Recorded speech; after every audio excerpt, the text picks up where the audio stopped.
Next up we have Hafsah from Friends of Rotherham, and Hafsah is going to, she's the chair of Rotherham Friends of Palestine, and Hafsah is going to share some words and solidarity from Rotherham. So welcome Hafsah.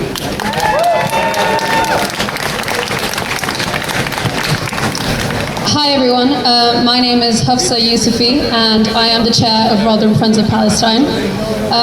I just came before you today to discuss what we've achieved in Rotherham and why it matters.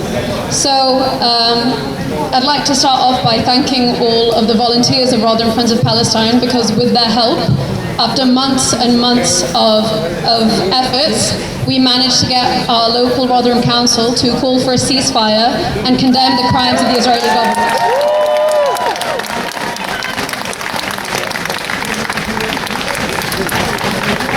Now, you may be asking yourselves, in the same way that many people asked us whilst we were petitioning, why does it matter what Rotherham Council says?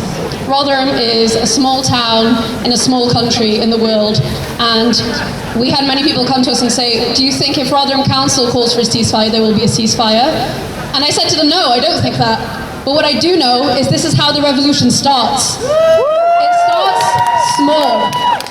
We begin in every corner, in every school, in every city, and in every town, and we keep going. And we do not stop, because the Gazan people have resisted for decades without stopping. So this is the least we owe to them, is to resist with the same strength and rigor. This is how.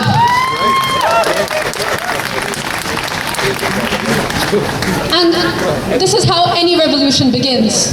It's not that the people in the ruling classes take mercy and they have a change of heart, or they develop moral qualms.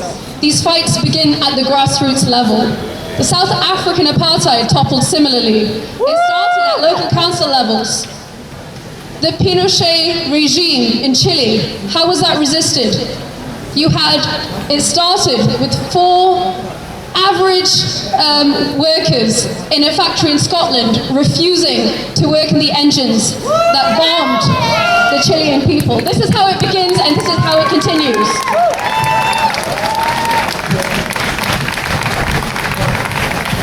And yes, the revolution will not be televised. This is our job. We have to film every moment. We have to cry every cry. We have to listen to the Gazan people whilst they fight, because we have to fight alongside them. Like Mashir said, like many of the speakers have said today, this is not a resistance that begins and ends in Palestine. This is a worldwide revolution. People in Congo are suffering. People in my country, Pakistan, are suffering. This is not something that begins and ends in Palestine. Your universities in Sheffield are funded by the very companies that designed bombs to be thrown on children in Palestine. The phones we use, the cars we drive are built on technology which Congolese slaves are being tortured in order to produce.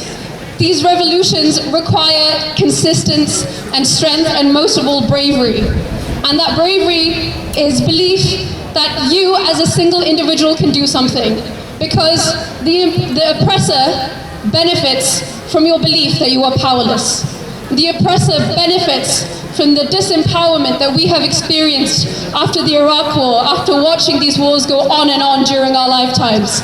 And now we stand at a crossroads where we have the choice to either continue or to stop. And I ask you all to continue every day of your lives for the rest of your lives. Continue. We do not stop when there is a ceasefire. We do not stop when the apartheid wall falls. We do not stop when the occupation ends. We stop when global oppression is over.